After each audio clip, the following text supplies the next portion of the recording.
भावा बहिणींनो, माता तुळजाभवानीचा वरदहस्त या भूमीला लाभलेला आहे.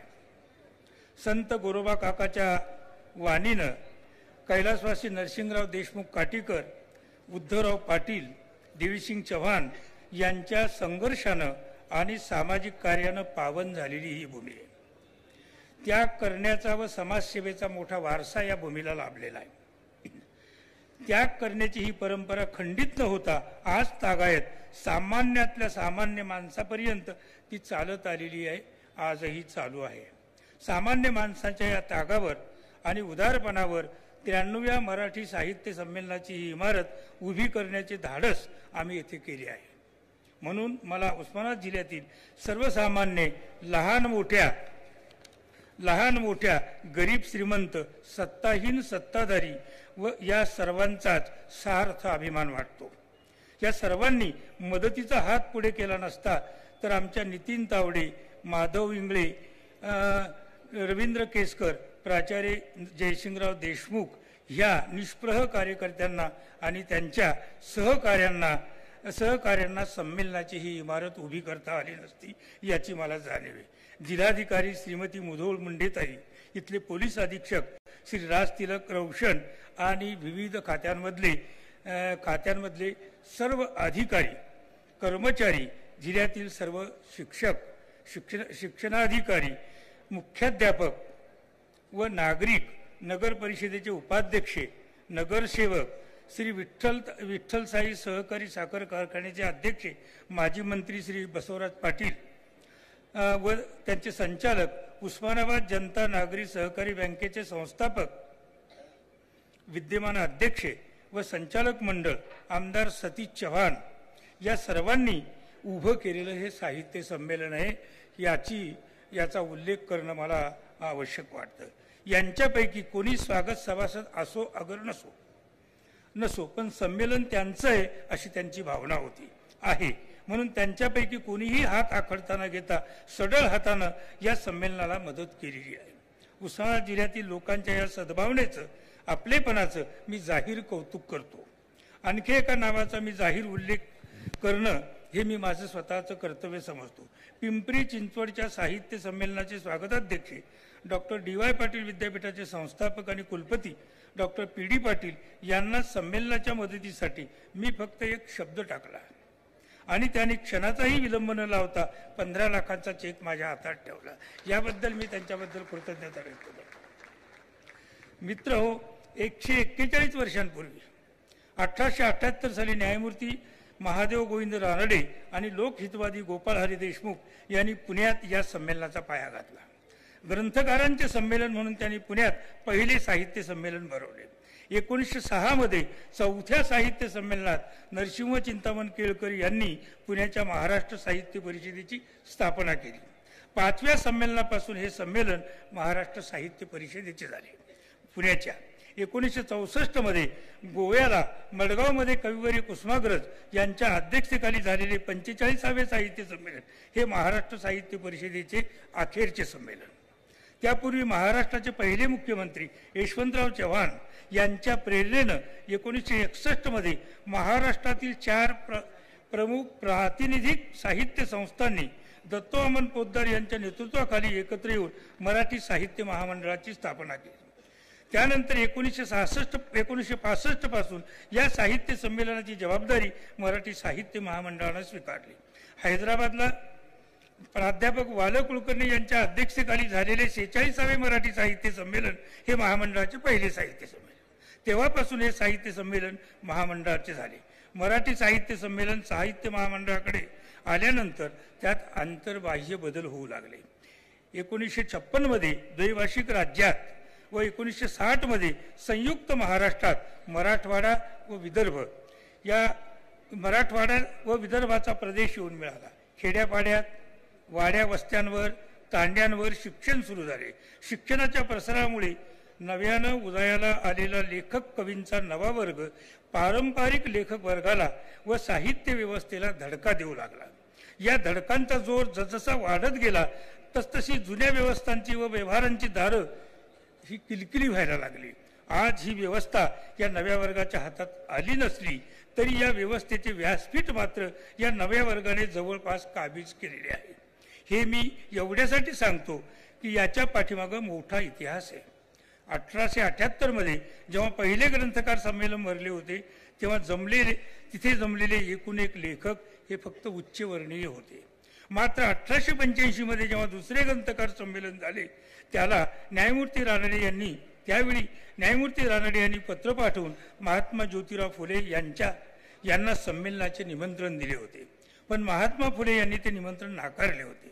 निमंत्रण नाकारताना फुले यांनी जे कारण दिले होते त्याच्याशी आजच्या उस्मानाबादच्या संमेलनाचं काही एक नातं मला दिसतं. महात्मा फुले यांनी न्यायमूर्ती रानडे यांना लिहिलेल्या पत्रात म्हटले होते की ज्या संमेलनात आमच्या शेतकरी कष्टकऱ्यांच्या आणि शूद्रातिशूद्रांच्या प्रश्नावर चर्चा होत नाही त्या संमेलनात कशासाठी जायचे असा प्रश्न महात्मा फुले यांनी उपस्थित करून त्या संमेलनाला जाण्याचं नाकारलं होतं. या गोष्टीला आता 135 वर्षे झाली. या 135 वर्षात समाज बदलत गेला, समाजाच्या धारणा बदलल्या, लिहिणारे व चर्चा करणारे बदलले, संमेलन घेणारे व संमेलनात चर्चा करणारे बदलले. त्यामुळं संमेलनही बदललं, संपूर्ण चित्र उलटपालट झालं. महात्मा फुल्यांच्या मनात असलेली बोच, त्यांना वाटणारी खंत दूर करायला महाराष्ट्रीय समाजाला मोठा काळ ओलांडावा लागला. त्यानं तो ओलांडलाही, पण फक्त चर्चेपुरता आणि व्यासपीठापुरता. आज अध्यक्षांपासून समारोपाच्या पाहुण्यांपर्यंत उलटापालट झालेली आपणास दिसते. पण शेतकऱ्यांच्या आणि कष्टकऱ्यांच्या दुःखाचे आणि प्रश्नांचे काय? ते सुटले की जिथे होते तिथेच आहेत. यावर आजच्या लेखकांनी, अभ्यासकांनी, फुल्यांनी उपस्थित केलेल्या प्रश्नांवर व प्रश्नांच्या अनुषंगाने आजच्या संदर्भात विचार केला पाहिजे. आजच्या संदर्भात विचार करावा, चर्चा करावी आणि या चर्चेतून त्या प्रश्नांची उकल करावी, ती आजच्या समाजासमोर मांडावी अशी रचना साहित्य महामंडळानं जाणीवपूर्वक या साहित्य संमेलनामध्ये केलेली आहे. ती निमंत्रण पत्रिका आपण पाहिली तर आपल्या लक्षामध्ये येऊ शकेल.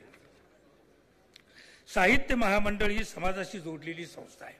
समाजात होणारे बदल अधिकुण्या प्रमाणात ती टिपत असते.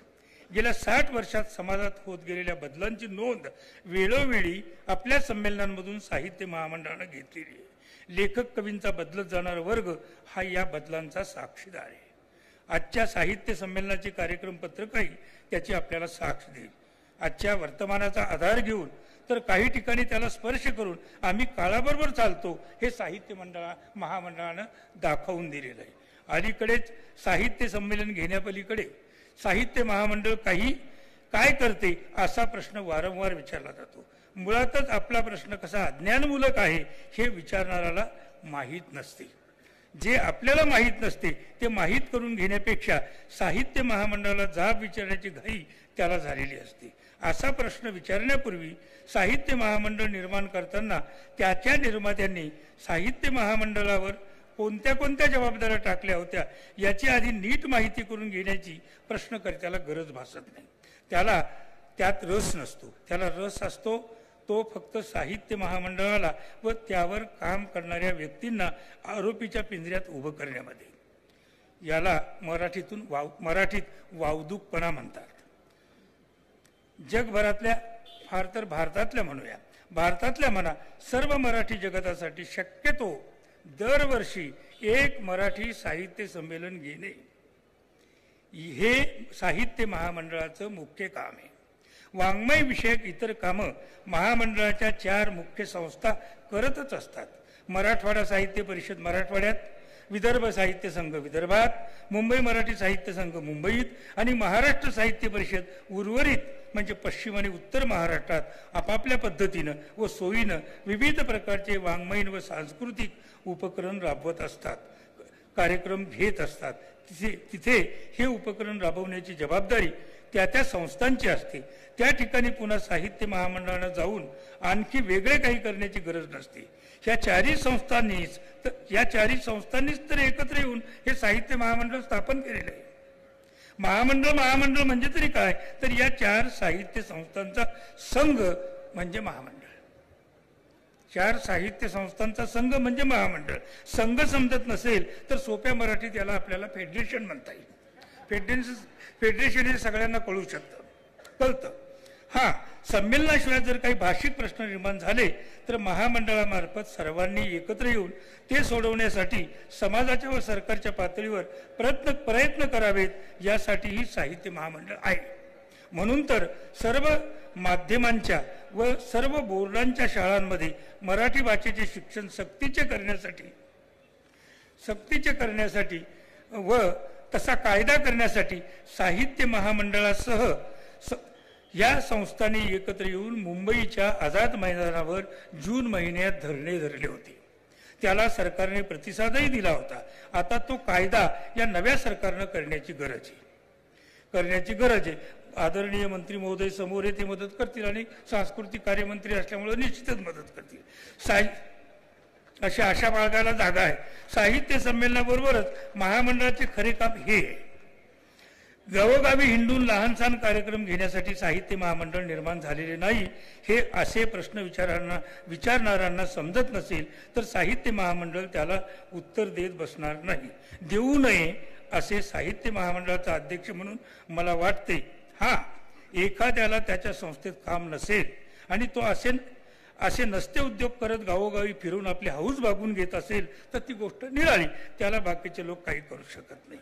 पण तो काही साहित्य महामंडळाच्या अंगीकृत कामाचा भाग होऊ शकत नाही, एवढं या ठिकाणी मला सांगायचं आहे. मित्र हो, 13व्या शतकामध्ये ज्ञानेश्वरांनी माझा मराठीची बोलू कौतिके परी अमृतातेही पैजा जिंके ऐशी अक्षरे रसिके मेळविन या शब्दात मराठी भाषेची थोरवी सांगितली. याचा आम्हाला अभिमान वाटलाही पाहिजे. पण ज्ञानेश्वरानंतर अनेकांनी तिची अशीच थोरवी गायलेली आहे, हेही आपण माहीत करून घेतले पाहिजे. डॉक्टर नागानंद नांदापूरकर ज्यांचं गीत आता आपण ऐकलेलं आहे, मुलामुलींनी रामकृष्ण परमहंस महाविद्यालयाच्या मुलींनी आपल्यासमोर सादर केलेलं होतं मराठी गीत. डॉक्टर नागो नांदापूरकर, माधव जिलियन, सुरेश भट ही व आणखी काही नावं, अलीकडची नावं आपल्याला ठाऊक आहेत. मराठीची थोरवी गाणारे व मराठीतून साहित्य निर्मिती करणारे हे सारे मराठी भाषिक आहेत. माय मराठीचे सुपुत्र आहेत. पण जे मराठी भाषिक नाहीत, मराठी मातीत जन्माला आलेले नाहीत, अशांनीही मराठी भाषा आत्मसात करून मराठीची थोरवी सांगितलेली आहे. 16व्या शतकात पुराण हा अस्सल भारतीय रचना प्रकार आत्मसात करून गोव्यामध्ये फादर थॉमस स्टीफन्स यांनी मराठीत ख्रिस्त पुराणाची रचना केली होती. ख्रिस्त पुराणात ते मराठीचं मोठेपण, वेगळेपण कोणत्या शब्दात सांगतात ते आपण पाहू. ते माहीत करून घेतलं पाहिजे. जैशी हरळा माझी रत्नकिळा की रत्ना माझी हिरा निळा, तैशी भाषा माझी चोखळा भाषा मराठी. हे फादर थॉमस स्टीफन्स यांनी सांगितलेलं होतं. जैशी पुष्पा माझी पुष्पमोगरी की परिमळा माझी कस्तुरी, तैशी भाषा माझी साजिरी म्हणजे साजरी मराठी. फादर थॉमस स्टीफन्स यांनी आपल्या ख्रिस्त पुराणामध्ये मराठीची गोडवी या शब्दांमध्ये सांगितलेली आहे. मूळ मराठी नसूनही थॉमस स्टीफन्स यांनी गायलेलं मराठीचं मोठेपणाचं हे स्तोत्र आपण मान्य करणार की नाही असा प्रश्न मला पडतो. फादर थॉमस स्टीफन्स प्रमाणे अनेक अन्य धर्मीयांनीही मराठीत प्रचंड लेखन केलेलं आहे. त्यात मुस्लिम आहेत, लिंगायत आहेत, जैन आहेत, पारशी आहेत, असे अनेक धर्मीय आहेत. मुस्लिम साहित्यिक डॉक्टर युम पठाण हे आपल्याला माहीत आहे, कारण आपल्या विद्यापीठात ते विभाग प्रमुख होते. डॉक्टर युम पठाण हे तर पुण्यात 1990 मध्ये झालेल्या 63व्या साहित्य संमेलनाचे अध्यक्ष होते. या सर्वांच्या वाङ्मय लेखनानं मराठी साहित्यात मोठी मोलाची भर घातलेली आहे. मराठी वाङ्मय समृद्ध केलेलं आहे. मराठी भाषिकांच्या मुख्य प्रवाहात या सर्वांच्या साहित्याला व त्यांना मान्यता मिळालेली आहे. मराठी आमची भाषा आहे, ती 2000 वर्ष जुनी आहे. 7व्या शतकांपासून तिचे लेखनाचे अवशेष आढळतात. 12व्या-13व्या शतकात तिच्यात समृद्ध अशा प्रकारची वाङ्मय निर्मिती झालेली आहे. 13व्या शतकात तिला राजभाषा म्हणून पहिल्यांदा यादवांची देवगिरीवर सत्ता असताना राजभाषा म्हणून मान्यता देण्यात आलेली होती, मान्यता मिळालेली आहे. हे सगळे खरे आहे. पण एवढं असूनही आम्हाला मराठीचा शब्दकोश तयार करता आला नव्हता. मराठी माणसानं मराठीचा शब्दकोश तयार केलेला नव्हता. तर इंग्रज भारतात आल्यानंतर मराठी नसलेल्या मेजर कँडी यांनी मराठी शिकून पहिला मराठी शब्दकोश तयार केलेला आहे, जो शब्दकोश आजही अभ्यास करताना आम्ही प्रमाण मानतो, त्याला मूल धरतो, त्याच्याकडे जाऊन पाहतो की आपलं बरोबर आहे की चूक आहे. ही वाङ्मय निर्मिती आपण मान्य करणार आहोत की नाही. मराठीतली पहिली कादंबरी यमुना पर्यटन ही बाबा पद्मनजी या ख्रिस्ती लेखकानं लिहिलेली आहे. Father Thomas Stephens, major Candy, Pandit Ramabai, नावा टिळक, लक्ष्मीबाई टिळक अशी खूप मोठी परंपरा सांगता येईल. 100 वर्ष उलटल्यावरही लक्ष्मीबाईची स्मृतिचित्रे हे आत्मचरित्र आजही मराठीत अजोड आहे. त्याच्या तोडीचं आत्मचरित्र अजूनही मराठीत कोणी लिहिलेलं नाही. आजच्या 93व्या साहित्य संमेलनाचे अध्यक्ष याच परंपरेतले ज्येष्ठ मराठी लेखक आहेत. या परंपरेचं वाङ्मयीन कार्य लक्षात घेऊन तिचा आजपर्यंत कळत न कळत मुख्य प्रवाहाकडून राहून गेलेला सन्मान करावा असा पूर्ण विचार करून फादर फ्रान्सिस दिब्रिटो यांच्याकडे साहित्य महामंडळानं या साहित्य संमेलनाची धुरा सोपवलेली. त्यांच्या मराठी वाङ्मय सेवेचा आदर करून अध्यक्षपदाचा हा सन्मान त्यांना दिला आहे.